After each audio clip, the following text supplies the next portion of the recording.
Hi everybody, it's Maria from the DVM Divas.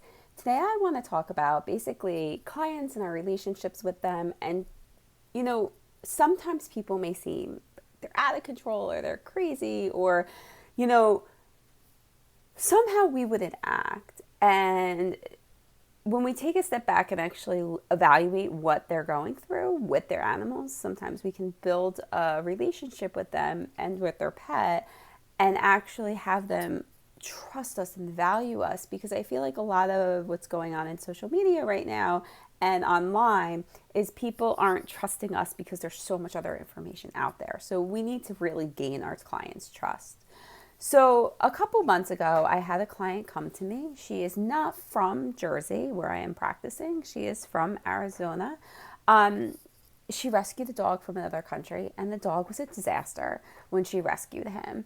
She went to other vets, and other vets was like, "Oh my God, what's wrong with your dog?" Like, it just, they didn't come off as compassionate and caring. When she came into our practice, she had multiple kids and they were screaming and running and jumping all over the benches and stuff. And, with her telling them, guys, you got to stop, you got to stop, you got to stop. But, it was loud and everything in the room. And then she has this dog, and the dog has no hair, basically. He just, he didn't look healthy. Although had alopecia, he still had nice, beautiful, healthy looking skin, if that makes sense. And so instead of being like, oh my God, what's wrong with your dog? I took the moment and I became compassionate towards her. I got on the floor, I'm petting, he's jumping all over me, playful, so happy.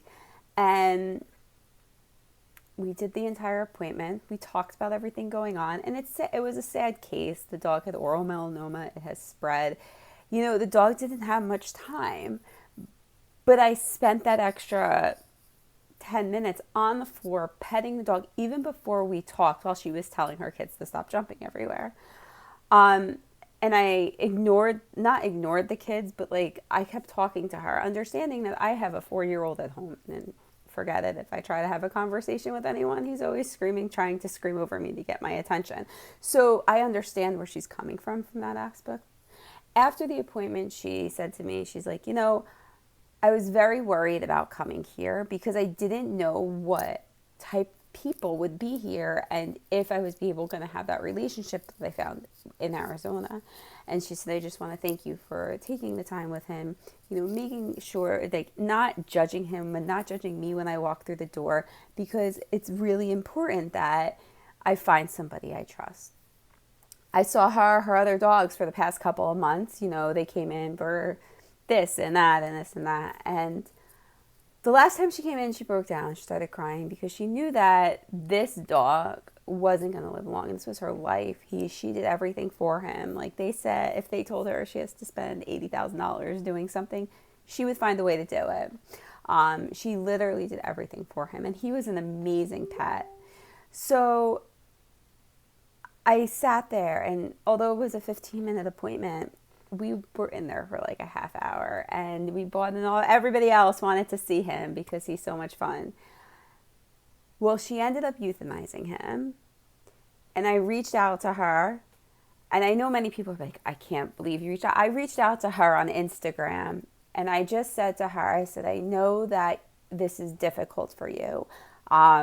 You're doing the right thing for him.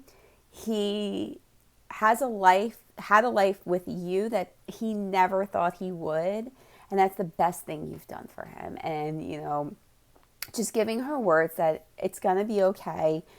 You were his angel when he didn't have one, and you did the wonderful things with him. So she responded and she goes, thank you for being so caring.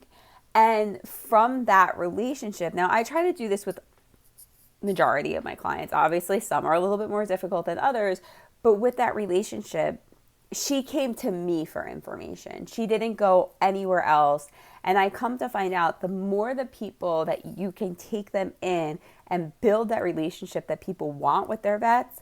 And I say that the people want because I remember when I was a kid, the vet was part of your family, basically. Like, you went there, they knew you, they knew everything about you, they knew everything about your pet. And if we can start doing that, maybe we can get rid of this, but Dr. Google said this, or that person said that, or my breeder said this. And maybe we can get these clients to trust us again. So it's definitely something that I challenge you to do, that even if that client seems like she or he is dealing with so much and they're overwhelming you, take a step back, put yourself in their positions, and show the compassion that people deserve and that you would want in that situation. So I want to hear from you. Comment below. Let us know how you took the time to be compassionate towards someone, how you took the time to step back, put yourself in their shoes, and really understood what was going on.